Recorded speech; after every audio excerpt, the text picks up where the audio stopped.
Here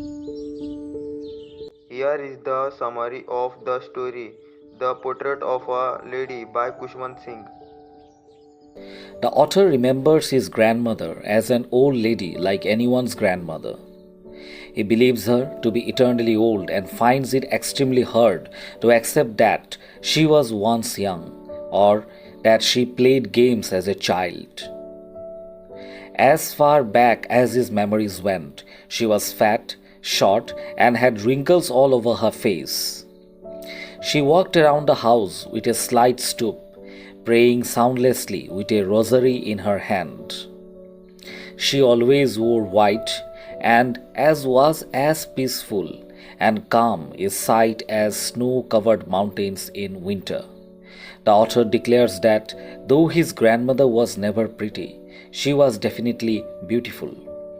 As a child, the author lived with his grandmother in their village while his parents lived in the city.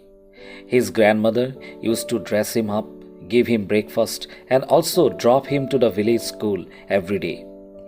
While he learned the alphabet in his class, she read scriptures in the temple attached to his school. After school, they walked back home together, feeding the village dogs.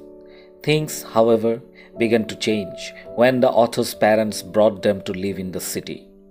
In the city, there were no stray dogs to feed, so the grandmother took to feeding sparrows in the courtyard of the house. Though he shared a room with his grandmother, the author went to school by bus and studied modern subjects. Thus, the author's grandmother could neither accompany him to school nor help him with his studies. This, coupled with the fact that the school had no religious instruction, made her unhappy. She was also aghast to hear that they taught music at school. In her opinion, music was only for beggars or dancing girls. Later, when the author started going to the university, he was given a separate room in the house. This comprehensively snapped whatever remained of their friendship. The grandmother became more reclusive and spent her entire day sitting by her spinning wheel and reciting prayers. The high point of her day now was the half hour she spent feeding sparrows in the afternoon. The little birds surrounded her, chirruping loudly and eating little bits of bread.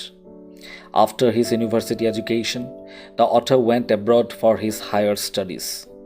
Contrary to the author's expectation, she remained unemotional and just kissed him on his forehead when she saw him off. Given her age, the author was unsure if he would ever see her again. But she received him at the station 5 years later. There was no change in her, neither in her looks nor in her behavior. However, on his first evening back home, the author's grandmother broke her routine and celebrated his homecoming. She sang for hours on end with other ladies from the neighborhood. The next morning, she fell ill. While the doctor assured the family that she would better be soon, but the old lady declared that those were her last hours.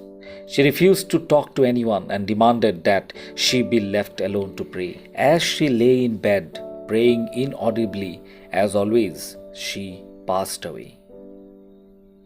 And after that, the author's family placed her body on the floor, covered it with a cloth, and left to make funeral arrangements. When they returned, a surprising sight met their eyes. Thousands of silent sparrows surrounded the dead body.